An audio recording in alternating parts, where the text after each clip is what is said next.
And joining me now on set is Louay Safi. He is a member of the Syrian opposition. And let me be a little more specific than that. You are a member of the newly formed National Council. Correct.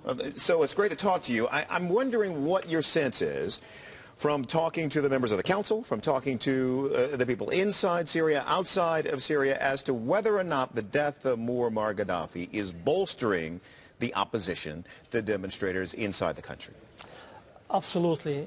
You know, what happened in Libya has given the people in Syria more hope that revolutions will succeed, not only in Tunisia and Egypt, now Libya.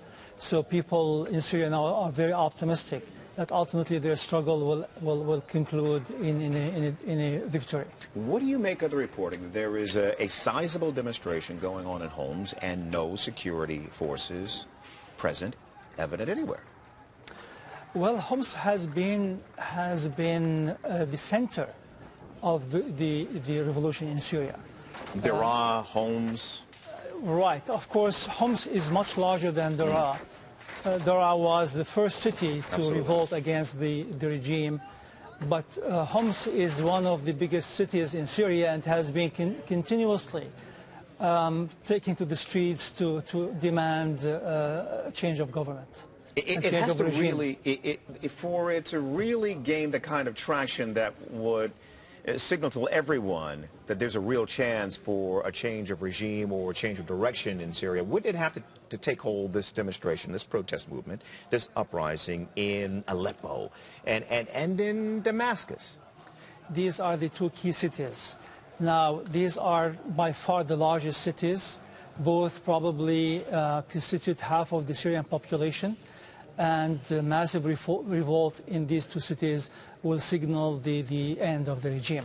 And that's why the regime has been trying to put tremendous forces in these two cities to make sure that people will have no chance to even gather few people around. How do you think the death of Muammar Gaddafi has resonated within the regime? Probably, I would say they are apprehensive at this point, there has been a very close relationship. In fact, we have a report that the last phone call by Gaddafi was made. There was a call from Syria to Gaddafi.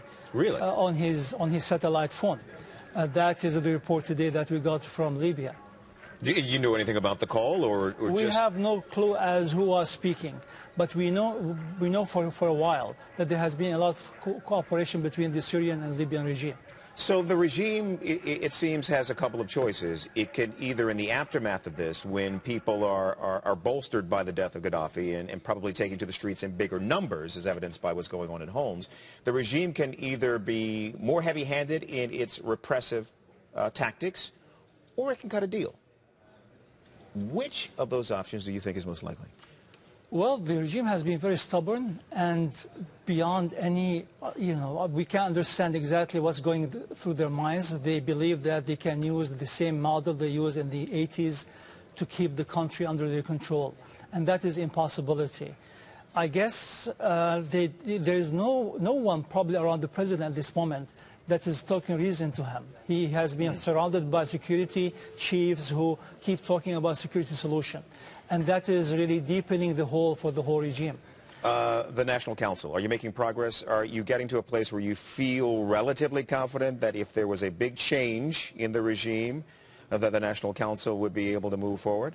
Absolutely. Now the whole country is behind the council. The opposition throughout the Syria and outside have given support to the council. And that means that the entire community now can move on together, and there's a lot of organization taking place at this point, and soon the council will be able to put good strategy to deal with the regime. Mr. Safi, it's great to speak to you. As always, Louay Safi is a member of the newly formed National Council in Syria. My pleasure. Thank you for your time.